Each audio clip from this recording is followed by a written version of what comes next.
So once again, welcome to St. James Chapel for the second of our 2018 Fireside Chats. My name is Sue DiLorenzo, and I'm the volunteer coordinator for the chats, along with John and Gloria Golden. Tonight's program is structured a little differently. The presenter is actually the film itself. It was created in the 1970s as part of the nation's bicentennial celebration. Originally, it was intended to be a documentary about Hyde Park's rich history. The Hyde Park Environmental Committee hired independent filmmaker Ralph Arlick to produce the film. And like so many projects, once you get into them, you find that they take you in different directions.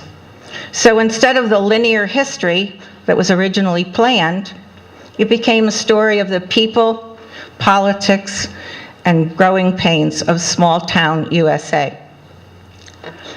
It received first place at a film festival at the National Trust for Historic Preservation and has been aired on over 104 PBS stations. Somewhat forgotten over the past years, the film resurfaced not too long ago, and we thought you might enjoy looking back 40 years at Hyde Park then, as the residents struggled with what was happening to their town. Some things have changed, others have not. But it's fun to see some of the old folks who are no longer with us, and to see some of the places that you no longer will recognize. Of particular note, in the film, look for Reverend Gordon Kidd, Gloria Golden's father, rector of St. James Church from 1946 to 1966, and for whom the adjacent reading room is named and dedicated. Ralph Arlick, the filmmaker, could not be with us tonight, but joining us is Harvey Flad, who is the film's narrator and retired Vassar College Professor Emeritus, who will introduce the film. So after the film, Harvey and our own John Golden will be here to take your comments and any questions that you might have. So please welcome Harvey Flad.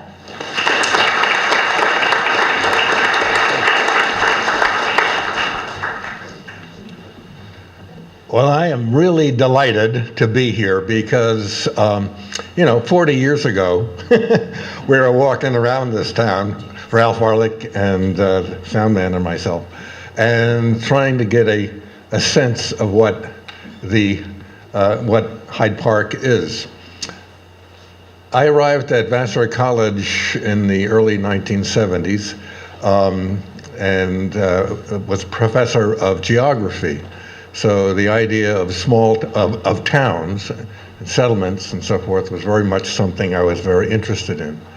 Ralph Arlick and his wife, Elizabeth, also arrived at Vassar College in the same time period. Elizabeth was a professor of French.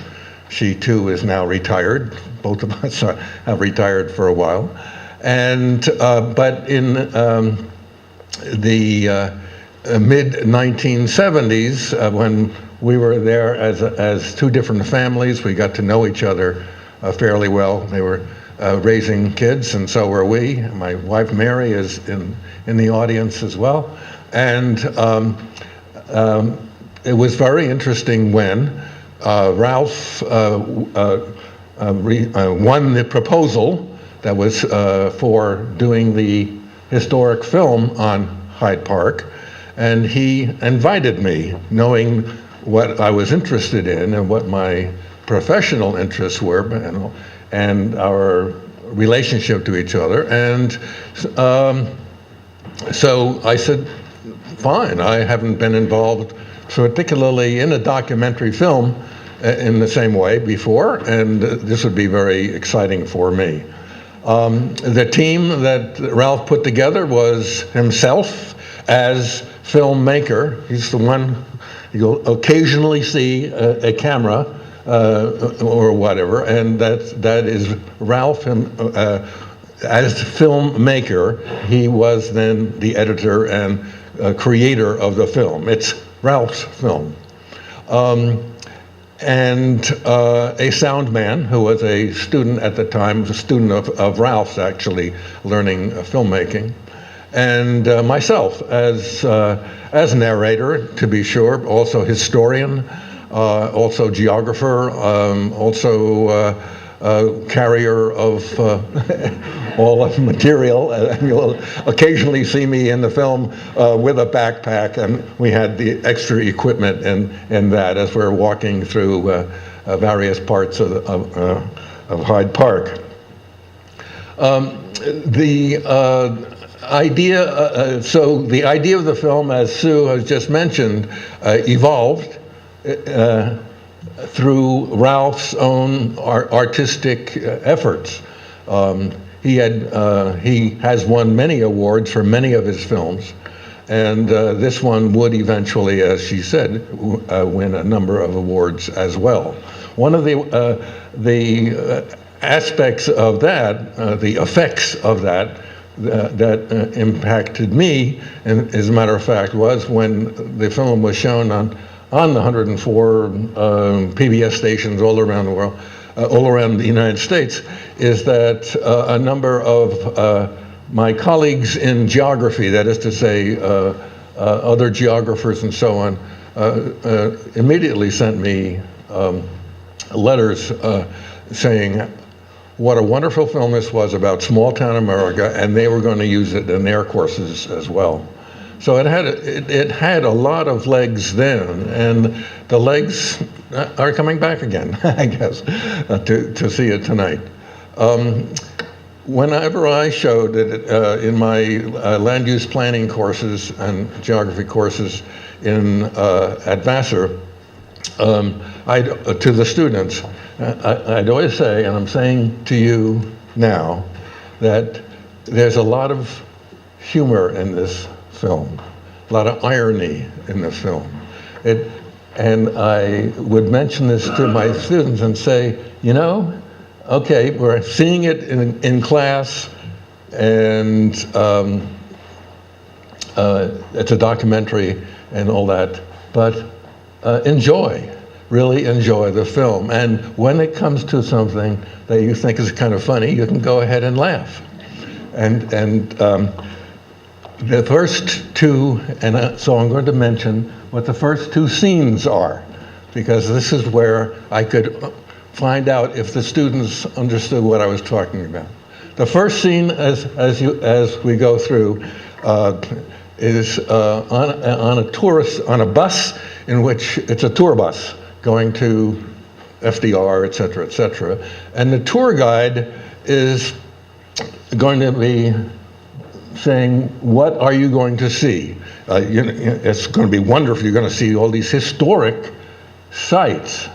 And as he's saying historic sites and the wonders of Hyde Park, Ralph's camera moves from him to out the window, right? You're going to see historic sites, right? And what do you see is strip development, right? You see places that aren't there anymore, perhaps, but are now still there. And so so for some of you who don't know, perhaps, that Howard Johnson's ever was here, but and the Howard Johnson's, after all, is classic, right? It's iconic, as from the 40s and 50s and into the 60s. And it even ended up in the 70s. So you had one here. That's the picture, and he's saying that, and I'm waiting for the chuckle, right? Well, students didn't do that. So then we go to the second scene, and in the second scene where I'm interviewing Judge Roosevelt, and where he's saying what happened to the land with Eliot and so forth and so on, and that, you know, it was built, all of this kind of thing.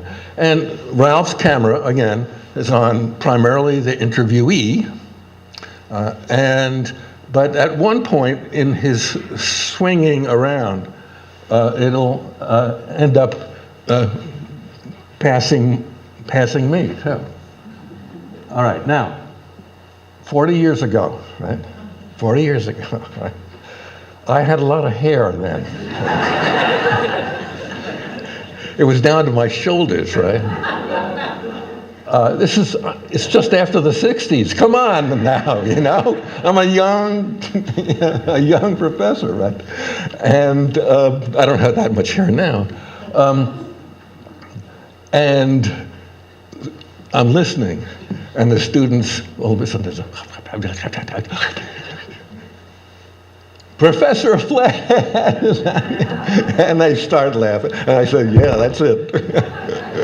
So with that, and with the sense that I think you're really going to enjoy this film, and we'll have opportunity to say a lot of what's happened over the last 40 years.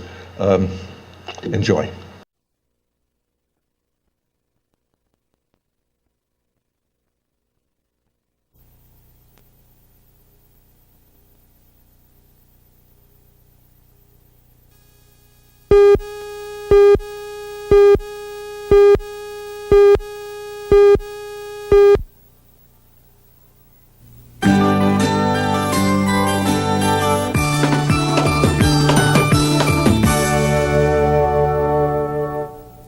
This program is made possible by a grant from the Corporation for Public Broadcasting.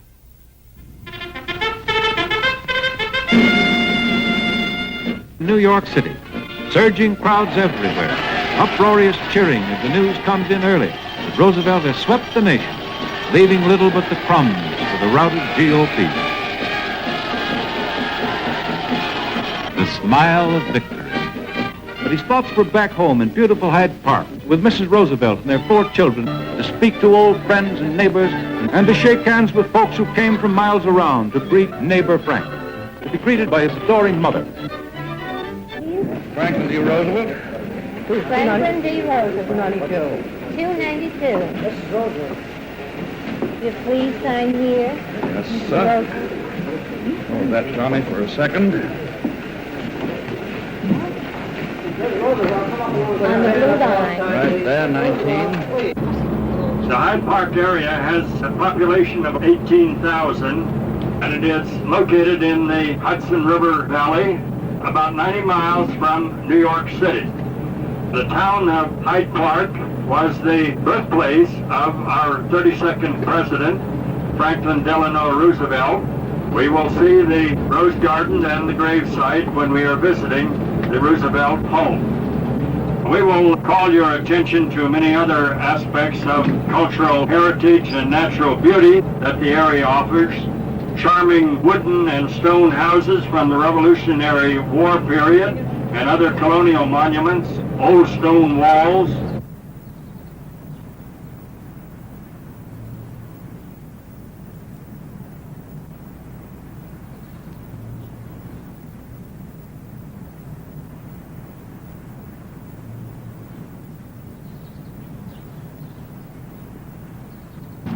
My sister taught me how to ride out in that field, in this field.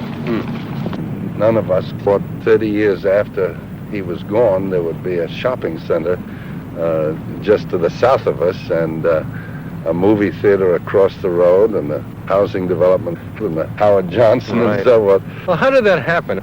Well, he left the life estate to my mother and my 3 brothers and sister and myself. I wanted my mother to give those fields to the federal government, but she felt that she ought to give it to my brother Elliot. So there was quite a controversy in the family about that, which... And then what happened? He then proceeded to sell off parcels? Yes. First he sold off the part that is now a small housing development, and then for the movie theater and the open-air movie theater and the Howard Johnson, and there's a motel, and they're all very nice structures. But of course, it had been hoped that that same kind of commercial development could have moved more to the east. At least that was my concept. But it didn't work out that way, and here it is.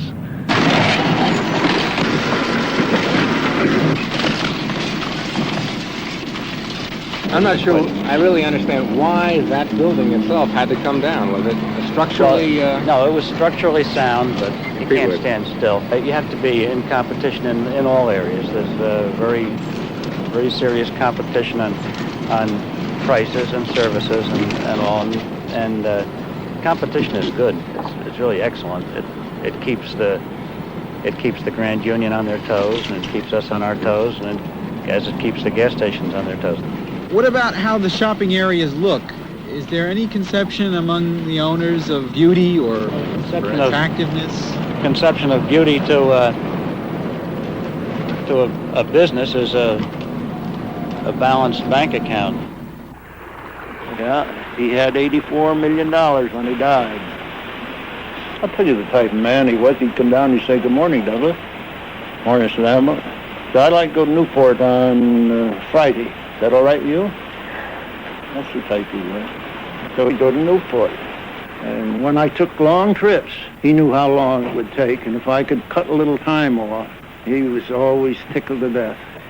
When he pulled in front of the house, he'd say, "I enjoyed it, Douglas. You cut off 5 minutes." He says, "Here's a little something for your trouble." And he'd slip me this bill all folded up, and I'd thank him and slip it in my glove, see? I see. And it was always a $50 bill.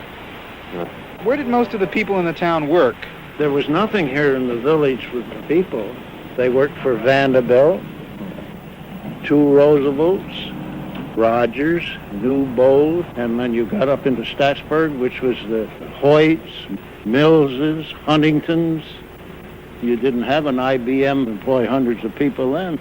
It was all millionaires, and that's where the people worked.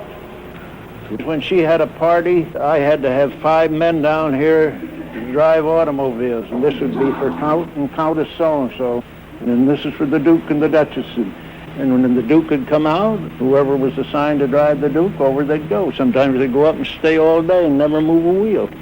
So these are people in the village who were sort of part-time workers. That you would organize them as... Oh, yes. What were relations with the Roosevelts like? Mrs. Van was a very dear friend of Franklin's mother, I see. and that was it. So there was a fairly cordial relationship then, I would assume. Yes, and I'll say yes for the record. I'll say yes for the record. You're not sure about that? Oh, I'm sure. Yeah, you're sure it wasn't? I couldn't take one of these cars down there, no. Why was that? He didn't want any of these big cars down there. I've heard he was quite a shy person. He was. If you was going up through the place here to look it over and he seen you coming, he'd get behind a tree.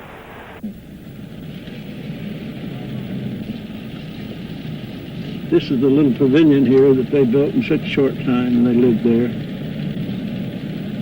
How have you felt about the National Park Service taking over this land? Well, I'm tickled to death. I'm delighted to think that it will go on. The way I feel about it here, I was born and brought up on the Vanderbilt place, and this is my home. I mean, I felt bad when I had to leave. What he owned to the north of that creek was sold to Elmer Van Wagner. How do you feel about that? Well, they're building it up too much. I mean, they're getting so many people in here, the poor person after a while, especially in your schools, what are you going to do? I'm on a fixed income. I have no one going to school now. Mm-hmm. And all you got to do, if you've got a family, is go and pay rent with your family, and you're not, don't cost you anything for school taxes. And yet I'm paying for your children to go. How did Vanderbilt feel about taxing? They never, back in those days, taxes didn't, I mean, before 38, he wasn't worried about taxes. What happened in 38 that made him worried? Well, he died. Oh, that's right. Okay. He died. Up to then, he had it made.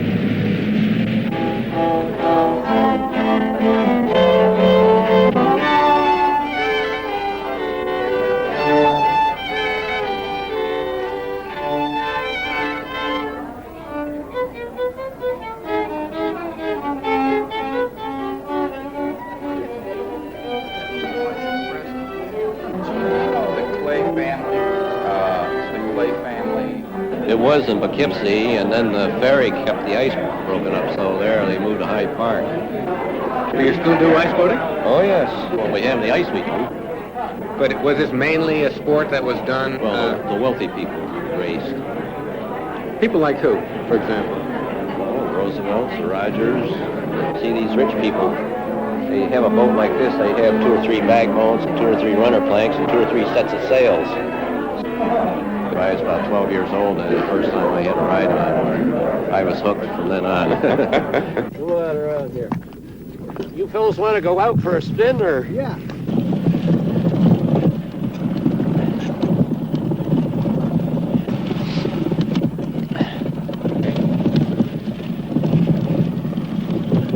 It isn't the close little village it used to be. Life magazine around 1940 came out with an article about Hyde Park. That was just before we got in the war. And the article showed the railroad station, the picture of the railroad station, said that was the main hobby in the sleepy little town of Hyde Park, to go down to the railroad station at 7:35 every night, see the 20th century go through. But they take their politics very seriously. Any town that's had a prominent figure, they take it so seriously.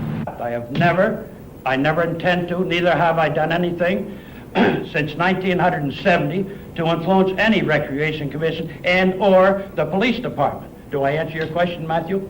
Yes, but I don't know. Okay. Thea couldn't answer the question. But as far as you're stating, Mr. Supervisor, that you don't interfere with any board or commission, what about the night you dropped in at the planning board and called Paul Roach a goddamn communist? Well, wait a minute. Wait a minute. Wait a minute. Wait a minute, Ryan. Matt, Wait a please, if you will, the reason why... That's why we're here, because of the political vendetta. Now you got the true picture. Okay.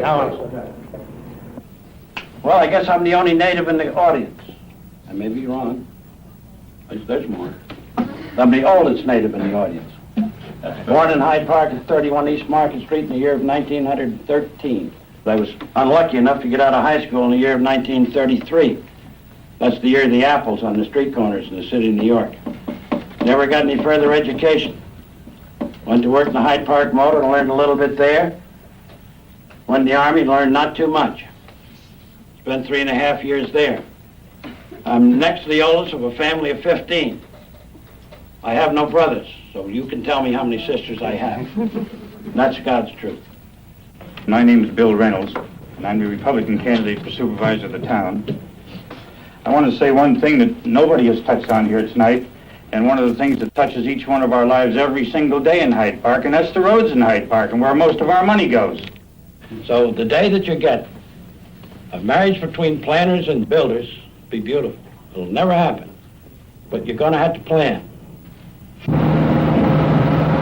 Okay, thank you much, Tom. And let's see what we got going for us this morning. We're going to check out Route 9, moving along very nicely to the Poughkeepsie area by no delays all the way on down through the bridge. So this report has been brought to you by Dodge World. See you all later this afternoon and then again in the morning. So once again, now back to you, Tom. Okay, we're just going to make a turn now. 209, we'll start you for left or right downwind. You can look to the north and see the Vanderbilt Estates, almost on the edge of the river there.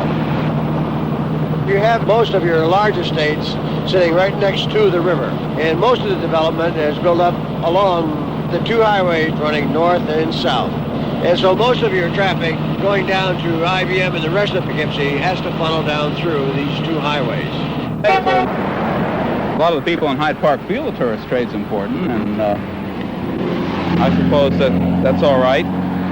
But when you see all kinds of junk growing up, people really get scared, and they want the federal government to come in. And I don't believe that the federal government is good. I'd like to see a minimal federal government and a minimal state government. But when local people act irresponsibly, why, Big Daddy comes in, right? And some of the people want Big Daddy in because they see what's going on. But if the thing starts looking more and more like a cheap strip, maybe they won't. Do you think it looks like a cheap strip? Parts of it. Yeah, it looks like Route 22 down in New Jersey. And in the old days, you could go from Hyde Park all the way into Poughkeepsie on a hot summer day and never leave the shade. There was a line of trees going right down Route 9, the whole way between Hyde Park and Poughkeepsie. Just one cool tunnel, you might say. You know, we didn't have zoning in this town until around 1960. So it was, say, a mad rush. One person opened a business on one corner, and if an oil company seen it, they said there must be money there, so they grabbed the other three corners. That's the way it went. I bought this garage. It was Didn't know one zone from another. What do I care? You know, all I want to do is work on cars for a living. That's what I do. You didn't have time to be bothered with what zone it was in or anything until it was going to be changed. Then you start taking another look and you realize there's other things around you besides just what you're doing. You know, you got to come out of your cocoon every now and then, look around, and find that you're not the only party that was being affected. Lots of people were. The image of profit-making in the community and the United States, for that matter, is not particularly good. So our image then has to become one of concern for the community. So the image of profit-making takes a back seat because people want to come and spend their money here. And this is the image situation that we're looking at. And this is where it's all at. So if we have profit, people, tax base, beautiful. This is what the community needs. Very good, very good. Okay, right out here. Oh, hold it a minute. Hold it a minute. Yeah. I think the award here is justified, very definitely. Can you get it, Bob? Yeah. Very good. Terrific. Okay. A little smile on this one. Right, a little smile. Very good. I think if you leave private enterprise alone between competition and whatnot, you'll find that it won't do so bad in the community. And I think they'll do a lot more for the community. When you're pressured into something, you become very hard-headed. And when you get people who are not willing to do anything themselves but verbally talk and talk and talk, you get a little sick after a while of listening to these people who really do nothing themselves. There should not have been this going from two gas pumps to 8 in the middle of this residential area. It's really wrong. When you see what it does to our community, you'll see the difference it will make. We are faced with tax problems. Some of us are, and some of us doesn't seem to, I don't know, the taxes just seem to be the last thought, but there's other people that have to think about taxes. And I think that should be some consideration in some of these proposals. The idea of replacing a house by a gas station, especially in a town where we already have many, many gas stations, and we don't need another one, I think is awful. Where was this planning board when this building was built? It looks like a synagogue right in the middle of Hyde Park. It looks like historic Hyde Park. What's this building? I'm glad I don't come to these things often. The people who have tended to be elected to office and who populate the town hall are of the old families, and the old families around here are the families of the servants of the great houses, and they don't like being interfered with by people from outside who come in with their college degrees and their New York Times and their Wall Street Journal and their English accents. And there any other kind of accent that might be available, as we have seen the New York City, the Indian accents. And I know I have a foreign quality in my voice too, which may be one of the things that makes me an outsider. Don't often think about that anymore. It's an old foreign quality. So you see what happened when they broke up these estates, like Rogers Estate here, and then they broke up some of Mills's, some of Vanderbilt's. These are the riverfront estates. Yeah. They broke them up. Well, my cousin built all these places here in Hyde Park on the Rogers Estate. He built over 1,000 houses there. He was the builder? Yeah. Of those? Who's your cousin? Golden. Watson Golden. Not the guy's supervisor now. It's his uncle, eh? I see. Is everybody related in this town? Oh, boy, you're not kidding. Relation row, they call it, I guess. Now, Donald, throw me up a couple of these clips here, will you? Young Ogden's son, daughters, they wasn't interested in these places. Have all those people moved out of Hyde Park then? Oh, yeah, they're all gone. None of them are out here anymore. None of the rich people. Only, well, let's see. No, let's see, there's the Morgan boys down here. Point Estate, Dinsmore, Huntington, get the town people going. Hey, that's good and solid right now, you know. They used to have little parties, you know. Would you like to see Hyde Park return to that kind of thing? That kind of life? Only way I'd like to see it turn that way would be you have a hell of a lot less taxes. The taxes here are out of this world. I'm telling you. Why is that? Because of all the the fact that you have more people here and you need more schools? More people, more school. My school tax alone is over almost $900. Just school tax alone. Mm-hmm. And I'm only a little fella. Floating a bond issue to build a new addition to our local high school. We have 2096 yes votes, 1687 no votes.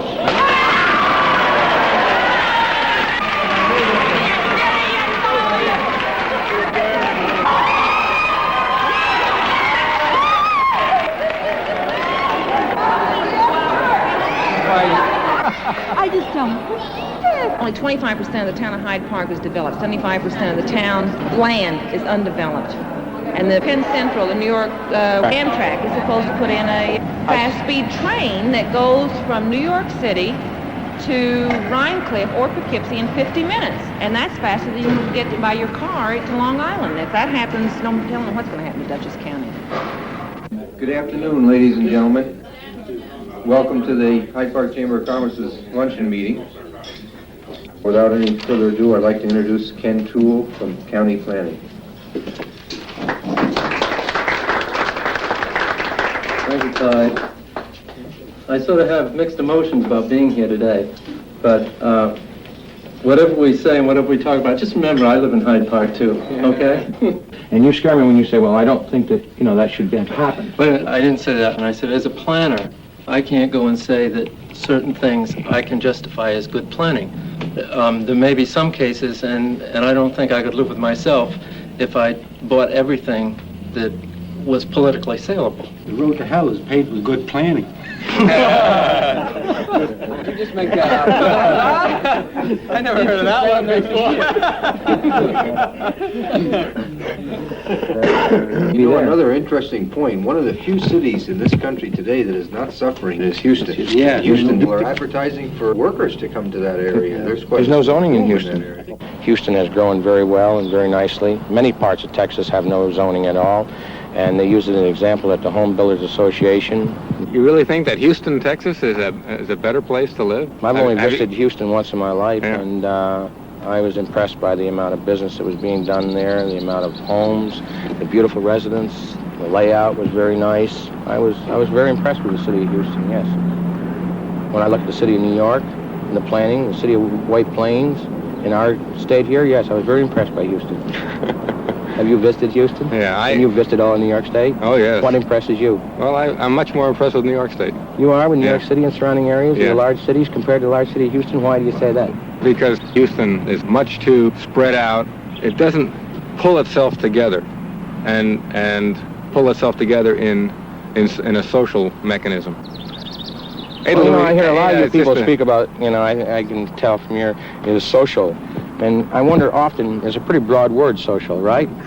And I think it's used very often by planners, environmentalists, the social. And I really fail to see what the point they're trying to bring out when they say social.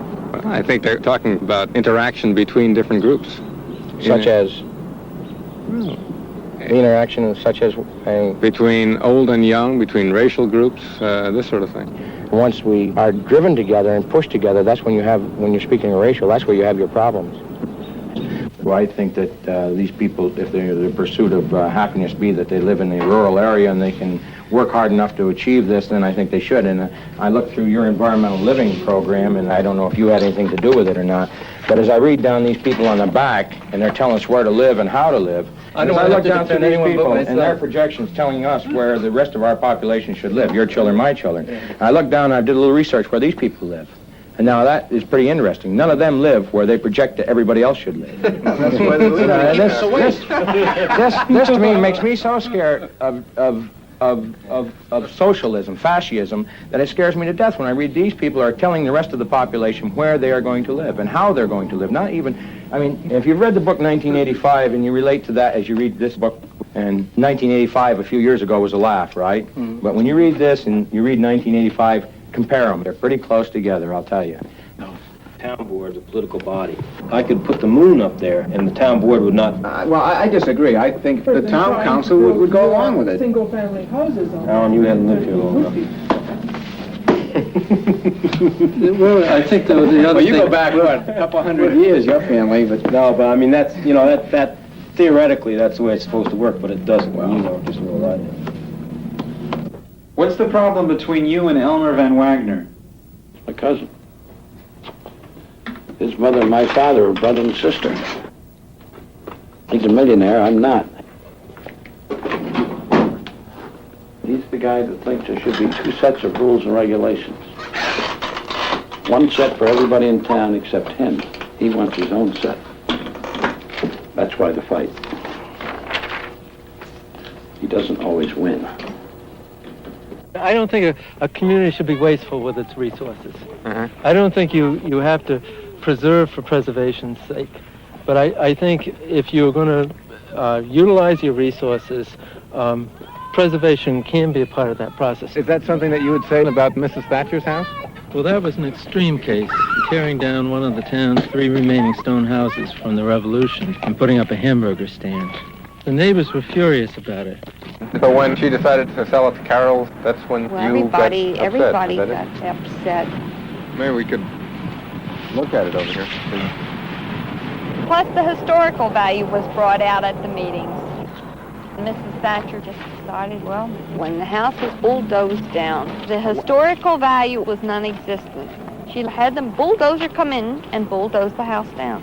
Destroy her own property because she was afraid of losing a buyer.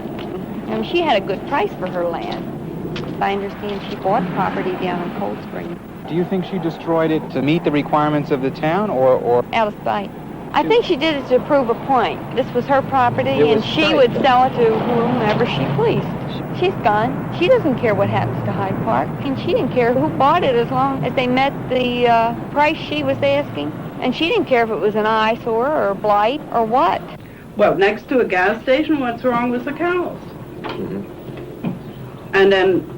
And what about across the street? I mean, how did you feel? Well, there were all these little houses who objected to it, but they had let the gas stations go in, they let the diner go in, they let the bowling alleys go. And I counted it once, in half a mile, there were 7 gas stations around our house. You're in a community where everything's growing so fast, and you don't have a say what goes across the street. I didn't have a say that the gas station was going across the street.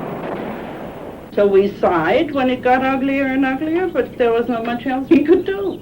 Is that what everybody does?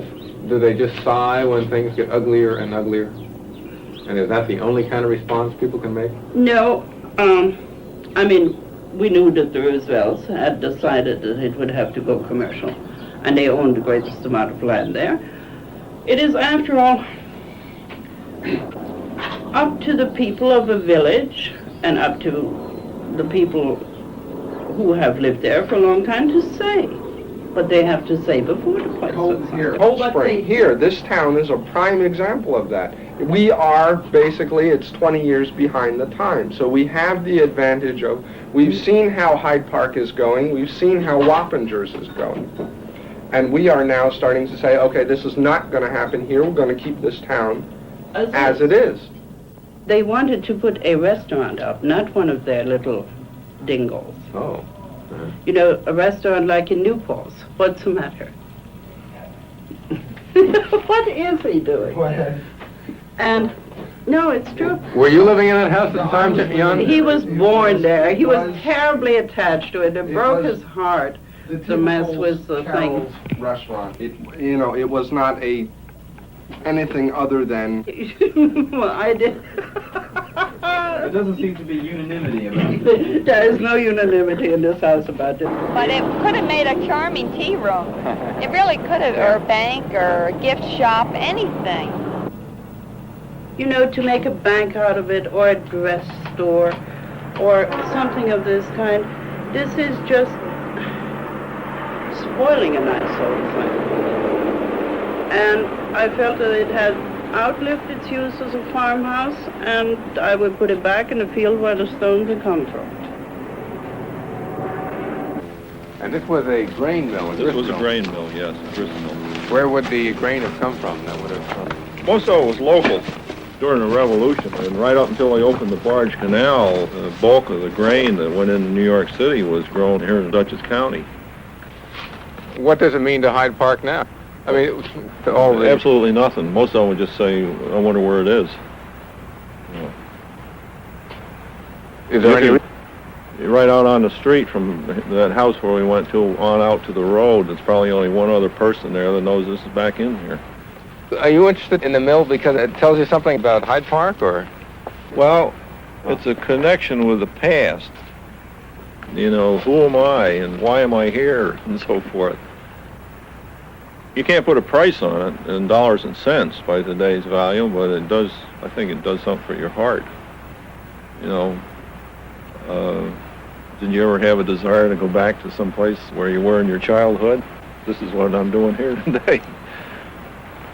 I feel good being here. I haven't been in here in 40 years or more. I hate to tell you what our taxes are. They're devastating. And we get nothing for it as far as I demand nothing from the town or the county or the state. And yet we're, well, it's killing us is what it's doing. In what way? How's it? We can't afford to pay our farm could never generate the income to pay the taxes. Our taxes this past year was twice as much as my father used to make in 2 years. The agricultural people they're being devastated with the high taxes, and they get nothing for them. Agricultural people don't demand very much from government, and as a matter of fact, they'd wish government would get completely out of their life. It would be 3 years ago this summer when we stopped farming here, tilling the land, and it's just been, we make some hay here yet, but Now, you said that people were looking at this property to buy it. What do they want to do with it? they'll develop it. A residential subdivision? Oh, yes. We're right in the middle of 18,000 people here in town. The whole ridge over here where Roosevelt home site, or the Roosevelt Dream House used to be, it's all developed over there. It grew to be a place that was just not a place for a farm anymore. It's too bad, but it's a good life. And what were the telltale signs that it was? We could see it back in the late 50s. At that time, to overcome this economic squeeze, we put up a milk plant, started retailing our milk here ourselves, right at the farm, for probably about 12 years. And then we can see the squeeze coming some more. So you became more of a retailer than a farmer? Right. At one time, we considered all the new people coming in town as carpetbaggers, but after we opened the store, then they became customers. I see. You don't hear that much anymore, but the natives are outnumbered around here. There's a whole new generation of natives coming along. Do you consider yourself in the same category with Kessler, Wilson, Maidman, DeFlora? In a way, I do. We've been here a long time, where most of these other people have come in. Maidman came in. Bernie Kessler has moved. Wilson came in. They're capitalists who are coming in here to speculate, and we don't consider ourselves speculators. We're a farmer that's going out of business, and the speculator come along, and we're doing business with them. To get away from all my clients and the pressures of business, I had the honor of listening to Cesar de Flora, my client, in my ear. And I thought perhaps I was being haunted, but I come to find out he had cut a tape. It was very good. Yeah. And so the man knows what he's doing, I'll say that. You know where Macy's is going down there? Yes, well... Merritt Park, I own that with some people done. What we want here is using this land in a proper manner. It's 540 acres, fantastic development. This is Mr. DeFlora himself. He's the driving force. He's the one who had the vision. Most of the people who are against us say you just want to make money. The man has so far shown the town of Hyde Park that he is not in here to make a lot of money, that he has helped the land and improved it. It takes vision. He's had it. You're sort of making distinctions then between the speculator, the developer. That's right. Et cetera, et cetera. Definitely. Where does somebody like yourself come in on this deal? Have you always been involved with land use transactions? I have been doing it since I've been up in Dutchess County. And you know that as well as I do. And on November 3rd, 1973, in front of the Howard Johnsons here in Hyde Park, he suffered a stroke. I was handling Maidman, 600 and something acres. So it got to the point where I, at one time, was planning out over 1,000 acres in Hyde Park. For the size of Hyde Park, a 6 by 10 town, as I call it, that's a lot of land, and it's a dangerous thing to do. You see, this just doesn't look like a brick and mortar. It's not cold, it's warm. It's colonial looking, see? 540 acres. It's a community within a community. And let's take some water. All right? We have our own sewer plant, our own water company. They maintain their own roads, have bicycle paths for the children. I've had a lot of opportunities to chop this up and have this full of what they call gobbledygook, all kinds of houses. You get down right on the other side of Poughkeepsie, you see that little lake down there. You see from the highway, you see those you see a little boathouse here and a little shack there, and one's white and the other one's pink and the other one's blue. I don't think that the people who are outsiders will ever get to be insiders. They may get the power eventually, but to be inside the fabric of the town, I don't know. It is a strange thing to grasp what this is like. I'm not an outsider. I don't vote here. I'm not a resident because I have a home in Westwood, and I have a. Why do you think the town stopped your project? I don't know what. I can't answer the reasons. I can't answer that. I don't know.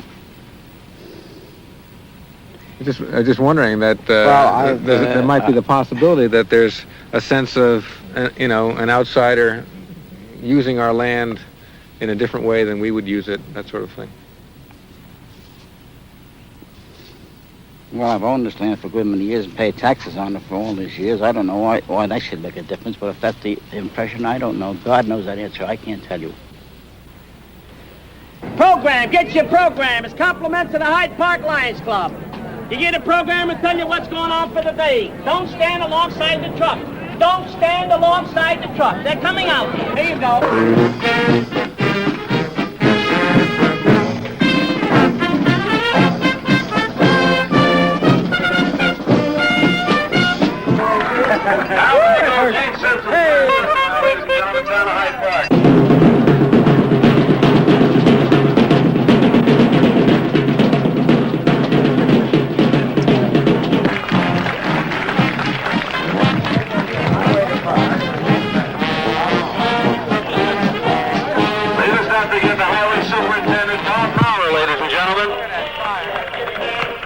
Ladies and gentlemen, Sheriff Lawrence Quinlan and the color guard. The special bicentennial deputy car is there. It's not him. He's in the second car. Ladies and gentlemen, the Sheriff of Dutchess County, Lawrence Quinlan. Sheriff, let's not forget the ever-lovely and ever-popular Al Traver. Ladies and gentlemen, Dutchess County Sheriff Tactical Squad. We were robbed of $3,800 worth of appliances, and the sheriff's office did an extremely good job. They had witnesses and whatnot, and later he was released, and I don't think he ever was sent to trial or ever came to trial or whatnot about it. Well, why so many of this type of thing happened in our county, I don't know. I think that it's not only our county, I think it's throughout the United States, that maybe he didn't have appliances when he was a little boy. Maybe the judge figured that he needed a lot of appliances. Maybe it would make him happy. That seems to be the thing today, right? We neglected to give him appliances when he was young. Someday we're going to have to be tired of giving, and we're going to have to come back to reality and say, this is the land. Everybody can get a little piece of land if they work hard enough, and start from there. And that's the way we started, my partner and I.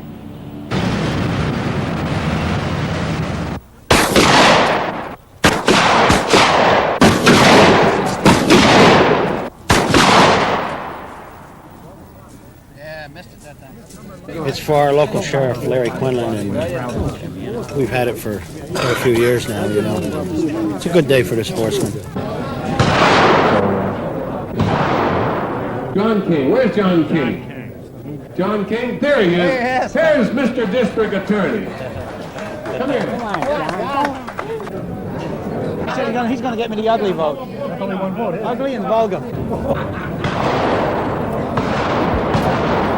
You hunt a lot in Dutchess County? Yeah, oh yeah. Oh, there's plenty of. We don't have to go anywhere else besides Dutchess County. Dutchess County's got just about everything. And yet it's building up, isn't it? It is, yes. Houses and yes, so it on. is, but it'll be a long time before it's all used up. Think so? Oh, yes. Over $60,000 of federal revenue sharing money goes for dirt to cover garbage. I want to ask the supervisor candidates how they propose that we can better spend this money when it is available. We got two questions, Gary, one about dirt and one about money. Huh? You were a small taxpayer. Now you're going to be a big one. You're moving up a knob hill. I'm trying to look out for your problems. I want you to be able to afford to live up there. Strange as it may seem. The figures I'm quoting were quoted here tonight. I'll give you the figures. Go right through them. They're all public. And I believe in the open door policy, which I'm sure that you don't. Mr. Reynolds, I noticed in your comments you made no charges against your opponent on the stands he took on land use and master planning. Can I assume, therefore, that you are in agreement with his policies? I don't know who you were listening to, but you didn't hear him say anything about planning. Oh, but he did a lot of the Right. last Did you hear him say anything about tonight? I didn't hear Mr. Golden mention it tonight. Me either. But I'm going to tell you one thing right now. The county came out and they wanted, Mr. O'Keefe has a resolution before the board to have the county do all our planning for us. I say that's a lot of bunk. We can do planning for ourselves. I don't want anybody, this is my personal opinion, I don't want anybody coming in here and telling me how to run our town. You can fill the town hall with rabble-rousers 3 days out of 5 because they have an axe to grind. But you have to forget about that. Forget about the people you're looking at out there. And try to think about the other 19,500. Lots of people like to get up and talk because they like to hear the sound of their voice. Lots of people get up and talk because they can't talk at home and they get a public forum at a meeting and they run off at the mouth. What are you doing, counting the money? Exactly. Who told you? Come on in. You're just in time to give us the hand. Yeah. No, I'm just passing through. Supervisor. Do a little campaigning, kid. Oh, she's a Democrat. That's the first one. There she is. Don't lock me out, Sam. Hi, Roger. How are you? Just fine, thanks. I'm doing a little campaigning, dear. Good. Huh? Great, You think it'll work? Yes. Huh? Sure. Sure. How you making out, Sam? Good. How many years you been retired now? 3? What the hell do you do with all your time? Oh, I got volunteer jobs. Oh, God. Enough to keep you busy? Up the church, Ed Howe. Yes, sir. Good. Okay. Thanks, Bucky.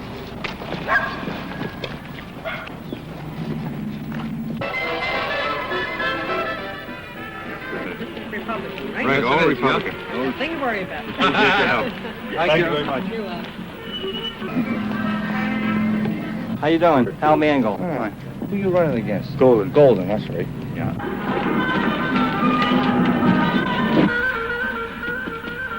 Whose trailer park is this? Neil Condon owns this.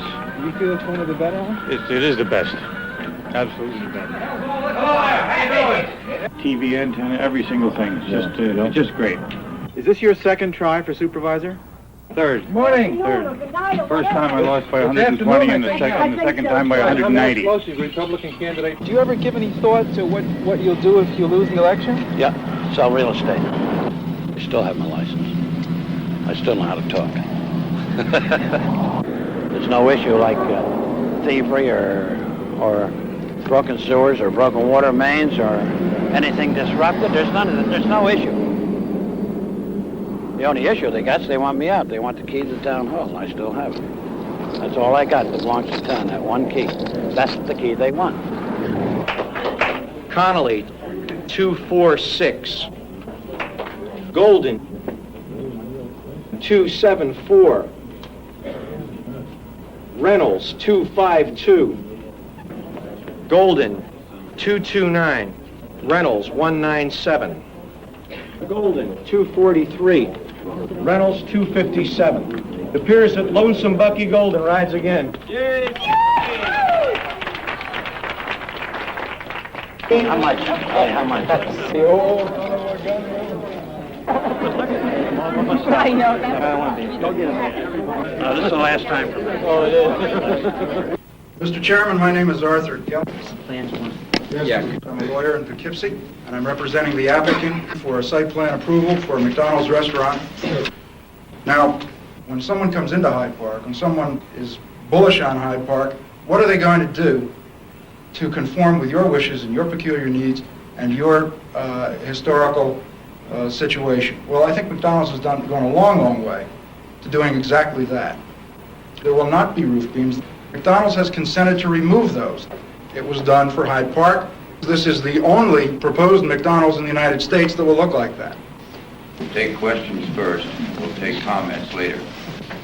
What are the risks of dramatic increases in vandalism and hanging out on street corners and... I would like to ask this gentleman why he feels that myself and the rest of the young people in this town on a Friday and Saturday night are going to forego our celebrating at Easy Street or the dance hall, whatever, and rush up to McDonald's to eat and then go across the street and cause crime and vandalism.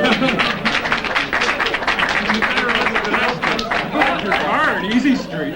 No, okay, first of all, I don't have anything against teenagers. And the average, right, no, the average teenager is law-abiding, but they get feisty. And my own experience at McDonald's is that it's going to be a problem. I think it's safe to say, from my point of view and the rest of the teenagers in the town, that you won't have hundreds of teenagers in the McDonald's parking lot. You'll find more down at the railroad tracks in the river. Let me, certain things have more charm than McDonald's hamburger. Ma'am, would like to make a comment. There are a number of possible disadvantages that still concern me.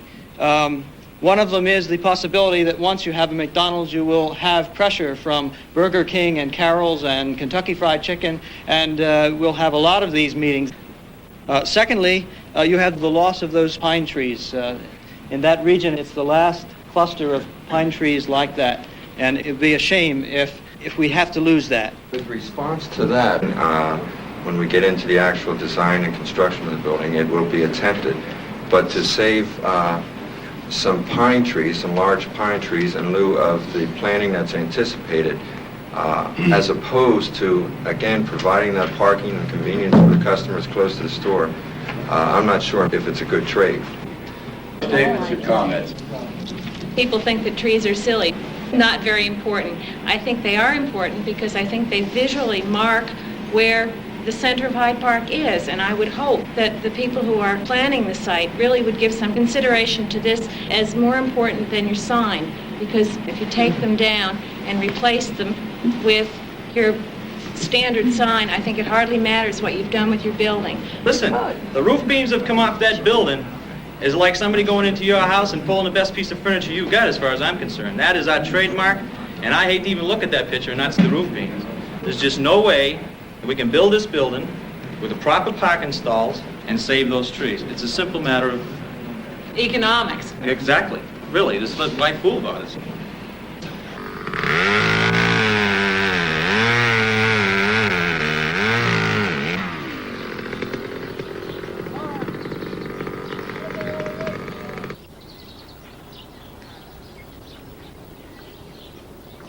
As you come by on 9G someday, even if you're coming down from Columbia County, you're going to see a whole slew of houses. When I walk off of here, I'm only going to come back once, maybe, unless I have to come back to collect. I don't want to see this. I'm going to take these memories with me, and they'll be good memories. Mm-hmm. I was born in this house. My father was born here, and it won't be easy walking away from here, but hopefully we're going to walk away with enough to retire on. Whether we will or not remains to be seen. Do you think that's something that everybody does with their land, is to use it up to a point and then say, well, I'll just sell it off and I'll retire on it? They use it to the maximum ability of its use, whether it's farming it or whether it's developing it. Go someplace else with some land.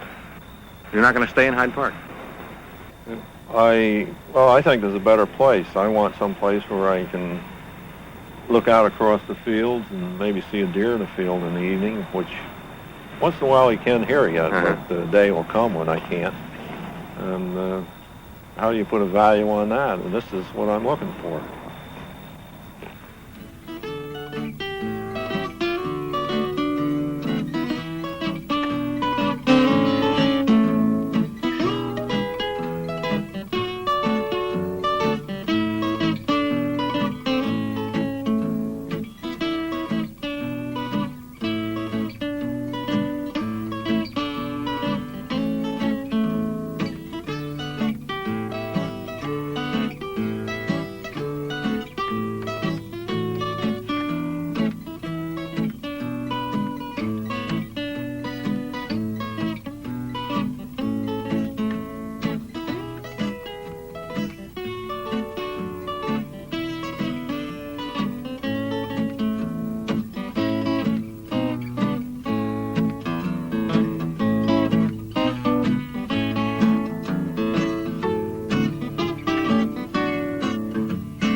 If you're interested in more information on Hyde Park, please send a self-addressed stamped envelope to Arlec Films, 79 Raymond, Poughkeepsie, New York, 12601.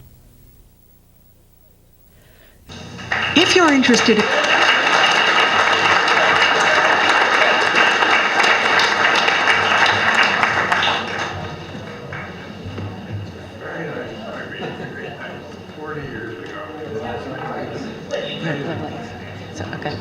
So Harvey and John will be here for any questions or comments that you want to make. Very interesting, wasn't it? Talk about a flashback.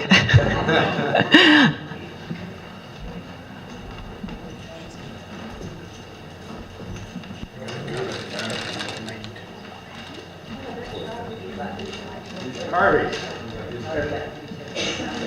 wonderful to have you back after 40 years. You don't look much different. A little different in the color of the beard. But you look great after 40 years. And, you know, you did such a wonderful job. There's a feeling on the behalf of the Fireside Chat Committee that we'd like to see it done again. Now, I don't know whether you're young enough to do it again or not. I don't know whether you'd like to see another film after 40 years the way Hyde Park is now. Some things are better and some things aren't quite so good, Harvey. So we'd love to talk to you about it. Thank you very much for coming. Enjoy it. Very good. All right.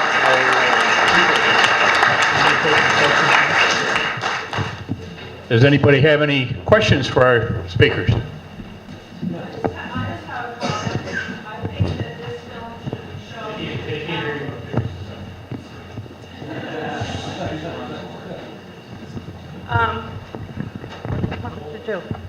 Hello?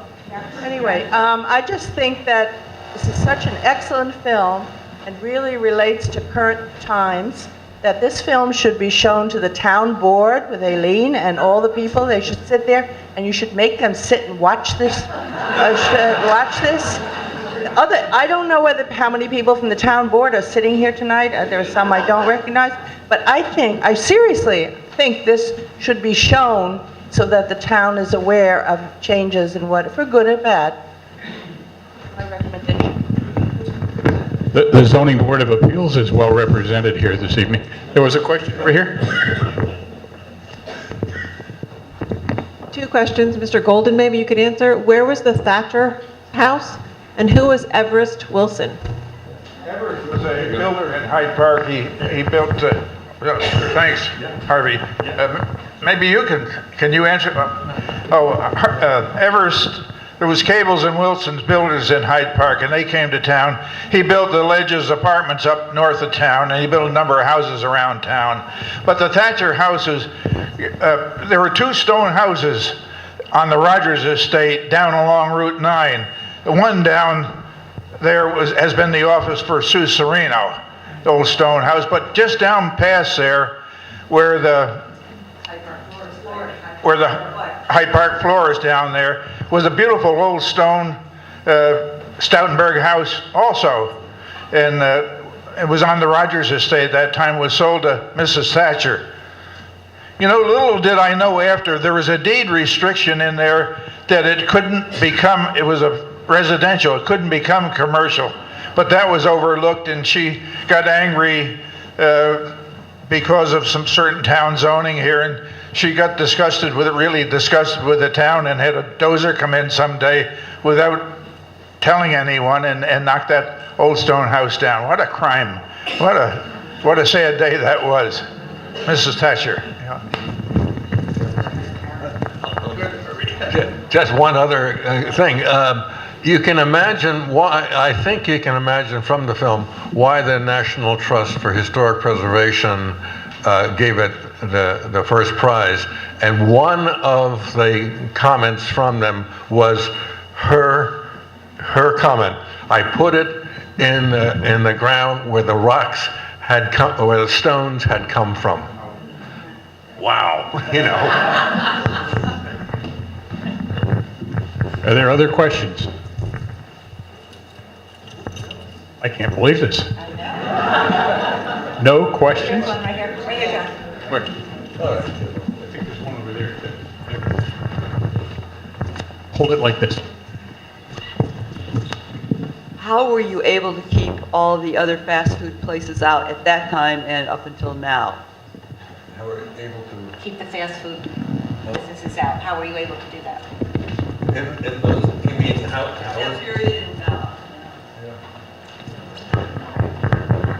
I mean, it all depended really on what. I mean, I think this is an answer that you might be able to do, but economics and politics come into play on almost all of those kinds of things. Certainly.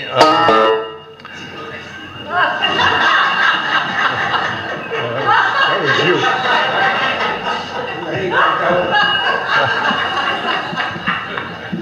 I mean, these were the 70s certainly were a period in which all down Route 9, right?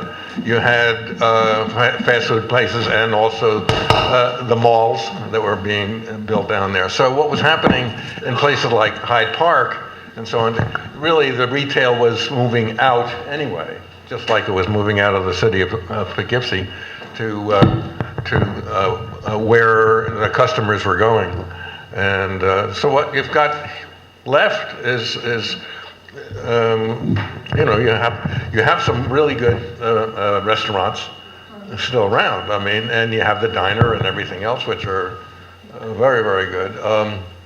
In terms of that meet the need, at least to some degree, for the tourists coming to FDR and the Vanderbilt and so on.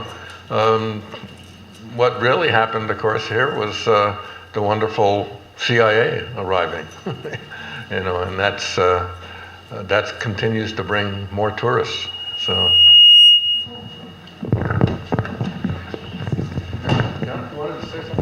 I will. I got a question for you after.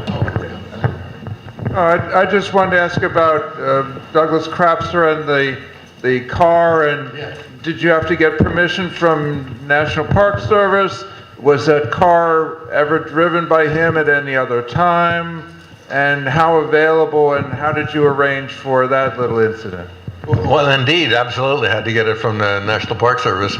But Doug, being Doug, I mean, he was, the car was his, right, in the sense. I mean, as far as the National Park Service was concerned, if he wanted to drive it, they'd let him drive it. I mean, that's what, as far as we were concerned, that was, we went through that route, and he was happy to do this, and then we were really wonderfully surprised as to his,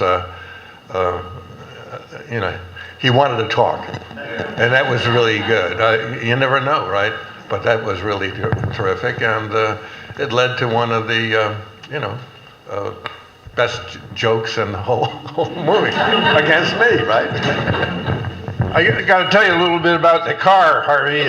You mentioned it. Doug Crapser's son was my best pal in grade school, and around 1935, old Doug took us to Yankee Stadium in that 16-cylinder Cadillac. He was driving it in the 30s. But another comment for you, Harvey, as a geographer, I studied geography too, but in the lack of, it's said that the Crummold estate was broken up right after the war, and there wasn't any professional planning here in those days. I don't know when professional planning really first started, but professional planning in those days was to hire the local surveyor and tell him to go down there and take a bulldozer and make some streets down there. But things could have been different if we'd had professional planning in those days. I don't know when professional planning really started. Professional planning really started in the 1920s, but up here in in Dutchess County, it wasn't until really into the 1950s. And so the Dutchess County Planning Department was created in the 50s, and the directors then really were some of the better. They knew planning that was coming out of the universities at that time. really quite well. On the film, it's Ken Toole. I don't know if any of you knew Ken and his family. Yeah, right. He was one of my best friends, certainly. Yeah,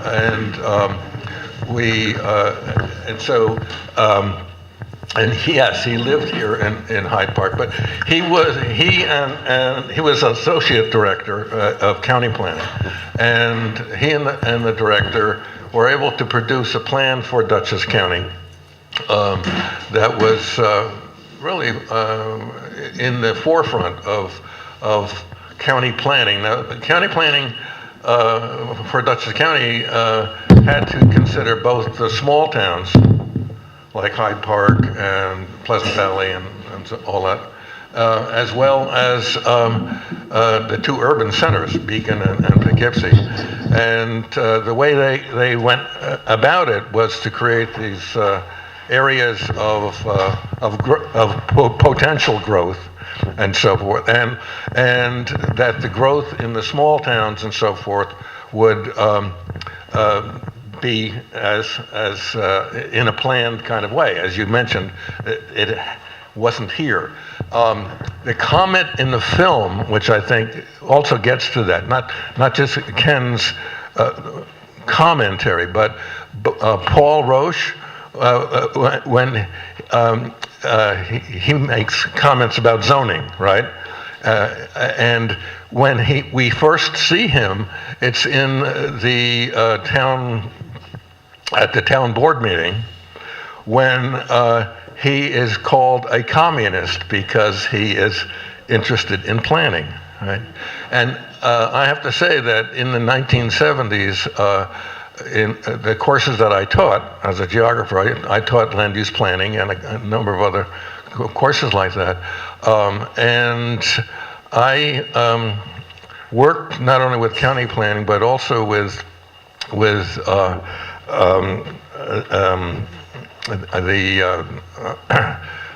out in Millbrook, the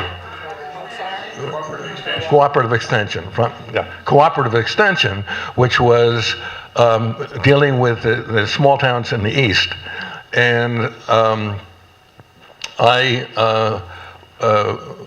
would go to some of the, particularly in the Harlem Valley towns, to talk about talk about planning, really.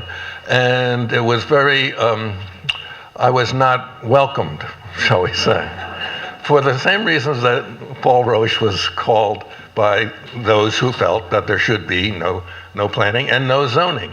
And the other piece with Wilson, when he and I get into the argument about Houston, I was brought. I thought about this just this past year when Houston had the the hurricane and all that and so forth and so on.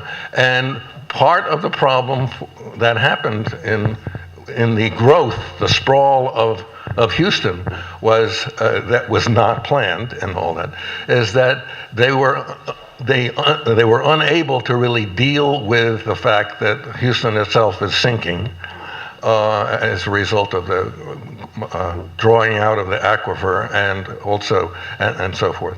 And so I said to myself, as I was reading the New York Times, about Houston, I remember having an argument about that some time ago.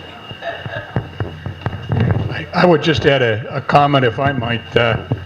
We all look at this movie and we laugh, and we think about, well, gee, things have changed. I would also say things have not changed. Having spent a number of years on a planning board and now on the zoning board of appeals, this is a small town. We enjoy it because it's a small town. But a small town, whether it's here or in Vermont or upstate New York, you want to do what you want to do with your property, but you don't want the neighbors to do something you don't like. And it's still that way.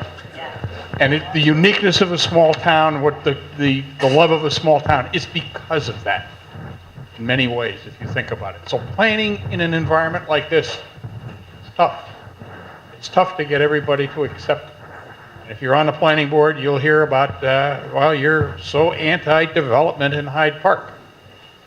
We don't want to have a Houston. We don't want to have a situation where things don't work out in the long term. We don't want something built where it's going to flood, for example.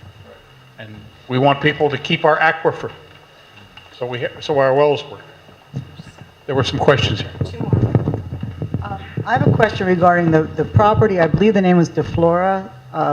Where is that located? Where there was the pond and he wanted to develop and they wouldn't let him? It's up off Kip Road in the northern part of the town. There's a pond up there now, and Admiral Rosen owns it now. Yeah. Yes. Anybody else? One more, last one. Hi, I was just wondering if you and Ralph received any feedback from the participants, positive or positive or negative from the participants in it after it aired, how they were portrayed, or they felt it was unfair, or whatever. That's a very, very, very good question, actually. And the first showing of Hyde Park was in the high school. I don't know if you remember that. And there was a big crowd and everything. And so as people were all going into the auditorium, and Ralph was in there, of course, with the film and so forth to get it to work and all of that. And I stood outside, as at the door, and people were walking in, and everybody came in, and I was standing there as the film started and so forth. And who should come out of by herself? Bucky's wife? Yeah. Yeah. And she looked at me and she said, "That's Bucky." It was just wonderful, wonderful, because in my estimation, he was a Hollywood star. I mean, it just phenomenal, and the way in which he was picked up as a character, right? It was a perfect thing, and it's because of him and that kind of portrayal, which is also why it was seen by PBS to be such a terrific film. The parade, of course, is iconic, right? Small town iconic, right? But to have individuals portrayed so briefly without any directing or anything like this, that's the other wonderful thing about the film. Ralph doesn't want to have any exterior stuff. You're not going to have a voiceover saying, now this is what's happening, or this was the history, or this was going to happen. It just let it all emerge. And so when you have individuals, and that's also, it's true for all, you could almost go through the whole list as how they come across, so that the folks down in New York at Channel 13, who are interested in film, they saw how those two things work together. The small town part, the history and all that, but also the character portrayal, which was so honest.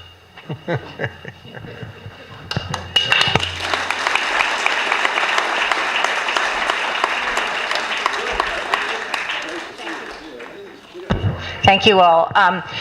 Very, very quickly, I want to say thank you to not only Harvey and John, but also the folks who helped put it together, our usual crew of the AV people, Randy and John, who's been running around, and Herb, who's in the back taping it, which will go on the church website, so you just need to check that if you want to see it again. And of course, Joanne Lown is in the kitchen getting refreshments together for all of you, and we hope that you will stay. Also, check on the back of your program for the next 2 Fireside Chats, and we should be good. So please stay, have a cup of coffee with us. If you're leaving drive carefully. Thanks again.